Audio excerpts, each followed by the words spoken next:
right, let's take a look at this first example.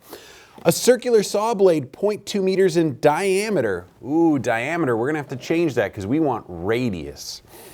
Starts from rest in 6 seconds.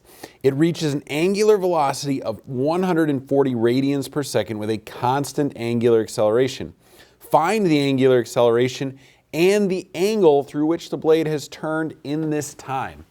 All right, so in this chapter, we are going to be really focusing on identifying variables because there's going to be a slew of new variables that we have to figure out.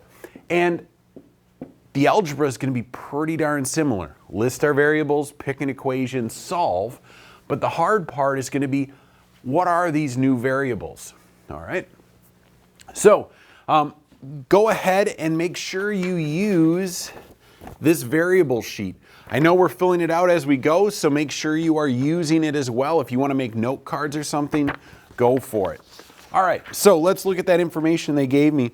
So they did give me the diameter. You'll notice radius is not in here. We are going to get to that in probably the next page here. All right, so they also said, oops, I'm on the wrong page. They also said 6 seconds. Okay, so that's our time. So we know 6 seconds it takes. All right, that one's kind of nice. They said 140 radians per second. So just seeing radians per second, that's my clue that that's either my initial or my final velocity. And so it says from rest. Starts from rest. Oh, I remember that. That's the initial velocity is 0. So now when we talk about circular motion, that means the initial angular velocity is 0. And rotates up to a speed or an angular speed or angular velocity. All these words kind of have multiple names that go with them, so we just got to be careful there.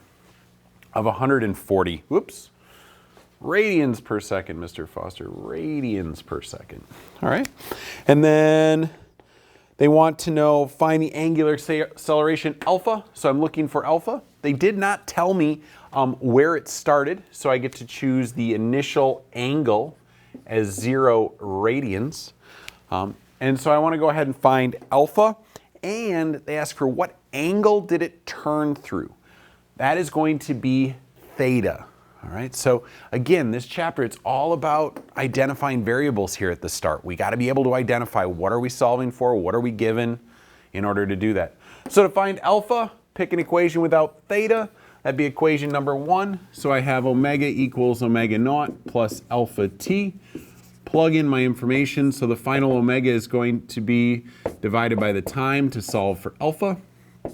So I have 140 divided by 6 will give me an alpha value of 23.3 radians per second squared.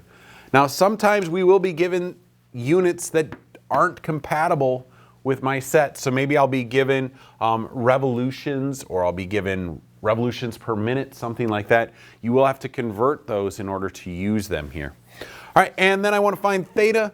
I'm going to pick an equation. I'm just going to use the alpha I just had since equation number 2 is already solved for it. So theta equals theta naught plus omega naught t plus 1/2 alpha t squared. So omega naught is 0, theta naught is 0. Take that 23.3, store it on your calculator, plug it in here, so we get theta is equal to 1/2 times that 23.3 number times 6 squared. And you will get a theta value of 420 radians.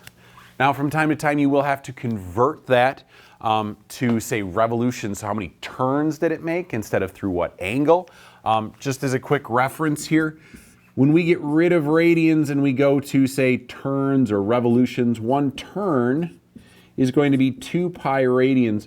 Whenever you do this conversion, really make sure you put parentheses around that 2 pi, okay?